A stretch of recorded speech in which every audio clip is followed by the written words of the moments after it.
world, it's AirPod 15. Welcome to the second episode of What's on My Mind. Today I'm going to be talking about Translink.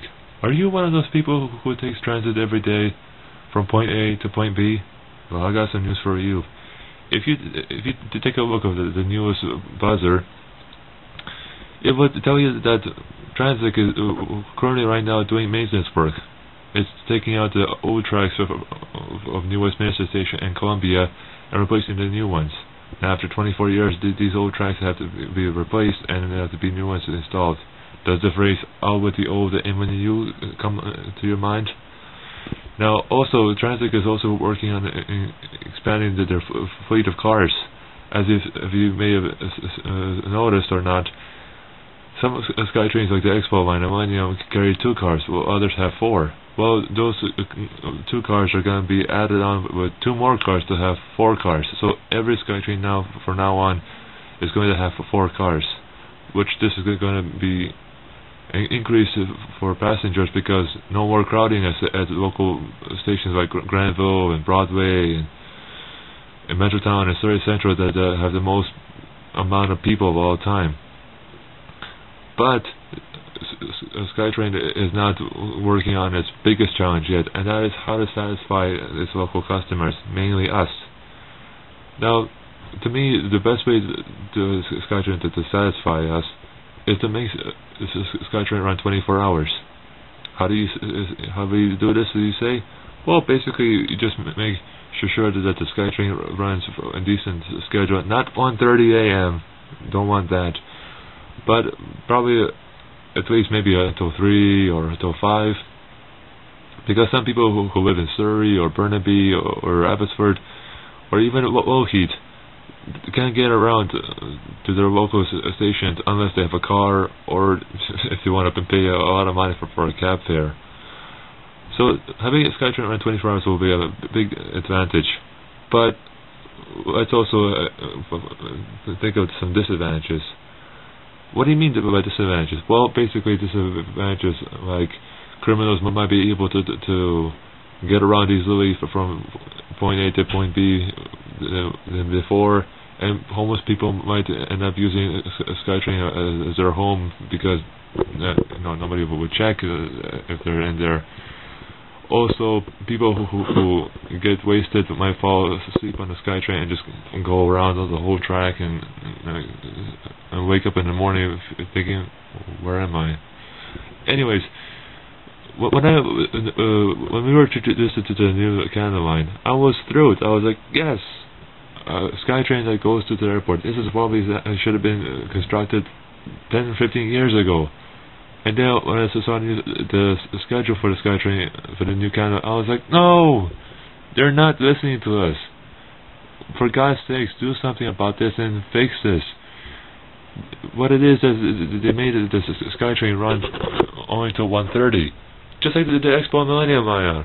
I mean, how in the world are people who come from Surrey are going to be able to go to downtown not knowing that, oh, maybe this Skytrain is going to close at 1:30 and then go off the party like, now what, cab fare? I don't think so.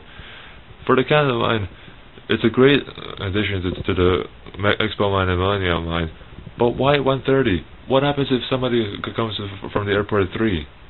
Are they going to be forced out a big chunk of change just to pay a cab fare? I mean, seriously, this is freaking ridiculous. All rapid transit lines should be run 24 hours. Doesn't matter where they're going.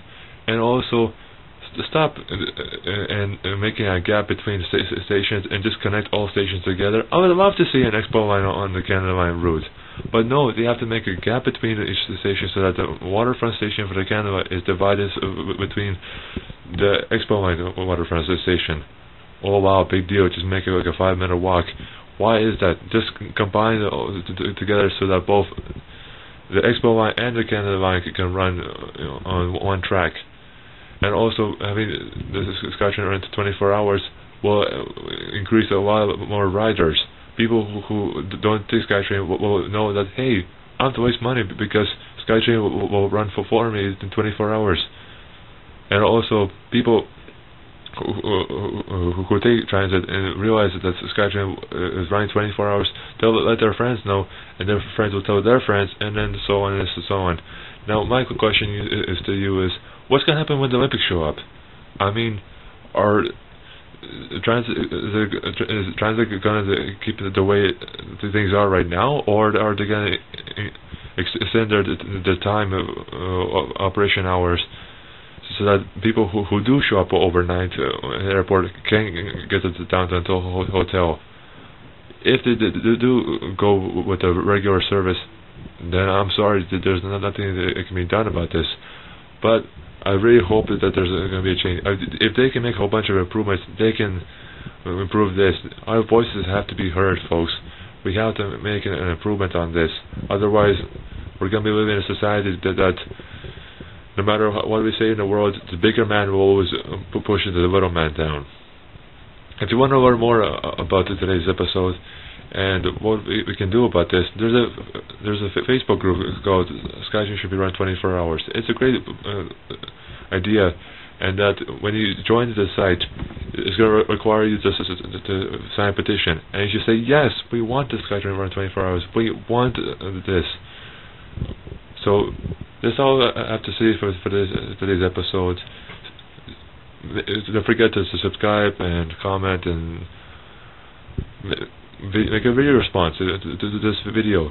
I would love to hear what you think, because we have to stand together, well, not protest, but make our voices heard, so that transit can hear us and say, yes, we want this, and then this is the future, and then all stations should be connected, so that one train should be running all over the place, not 3 or 4 different kinds. Until next time, this is AirPod 15. AirPod out.